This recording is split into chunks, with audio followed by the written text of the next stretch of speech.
Selamün aleyküm arkadaşlar, Kuruluş Osman'ın yeni bir analiz videosuna hoş geldiniz arkadaşlar. Bu videomuzda Kuruluş Osman'ın bir sonraki bölümü hakkında konuşacağız.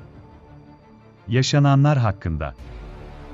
Arkadaşlar, bu videoda sizlere kötü bir haber getirdim.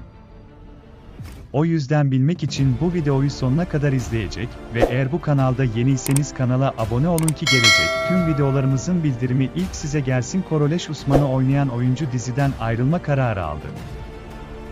Böylece önümüzdeki bölümlerde Verkutay'ın şehitliği gösterilebilir. Arkadaşlar sizce Verkutay Kuruluş Osman'a gitmeli mi gitmemeli mi yorumdan bize bildirin. Bir sonraki videonuzda görüşmek üzere, o zamana kadar Allah'a emanet.